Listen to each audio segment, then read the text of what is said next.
Meantime, Vice President Kamala Harris is prepping for her first presidential debate against former President Donald Trump. This morning, her campaign released its fundraising totals for the month of August, pulling in $361 million, bringing her total cash on hand to $404 million. Harris's camp notes that many of the donations were from first-time donors, and more than 60% of the donors in the month of August were women.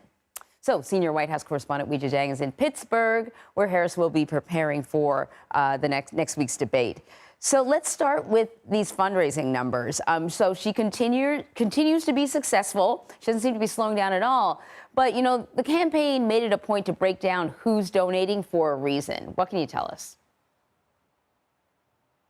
Yeah, great to be with you, Anne Marie. So you mentioned the top line figures, and let's also add in $615 million. That's how much the campaign says it has raised since Harris launched her candidacy. And you also talked about first-time donors. 1.3 million of the 3 million people who donated in August did it for the first time. And so why does that matter? Well, because that shows an enthusiasm for Harris and a willingness to take action. Hopefully, the campaign thinks that could turn into votes in November, because it's one thing to say that you support a candidate, but if you're willing to put your money where your mouth is, you're probably willing to go get up and vote when it's election day. And so they're hoping that enthusiasm translates. And they really point to this as a new surge of energy for the party that, frankly, Joe Biden was lacking as a candidate. So they think that, you know, the momentum hasn't stopped, and that this could,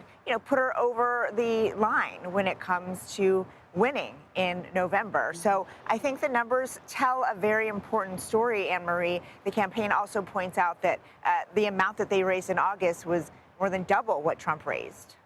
So let's talk a little bit about the number of Republicans, prominent Republicans, endorsing Kamala Harris. We saw Liz Cheney come out, but also during the DNC, there were Republicans who took the stage.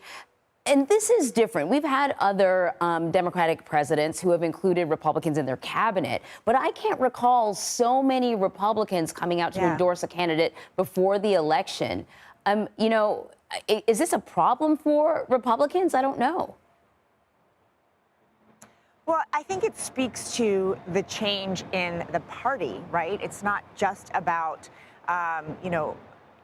voting for or supporting Vice President Harris. It's really a rebuke of the former president, who has turned the Republican Party upside down since he launched his first campaign back in 2016. And so you're absolutely right. This is a historical shift that so many prominent Republicans are willing to publicly go against the party's nominee. But I will say it's not necessarily surprising when you look at the big names, especially Liz Cheney, who has, been very critical of Trump for years now.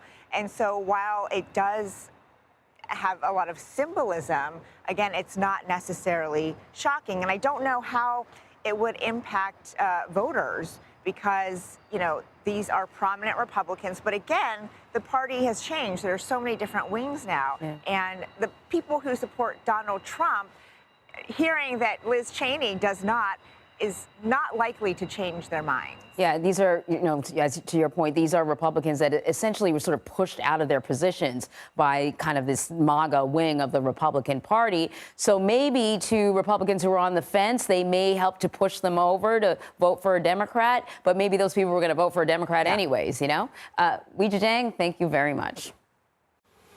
So we have full coverage of the first debate between Vice President Kamala Harris and former President Donald Trump on Tuesday, September 10th. It's hosted by ABC News, but you can watch the debate right here on CBS News 24/7. Pre-show coverage begins on America Decides at 5 p.m. Eastern.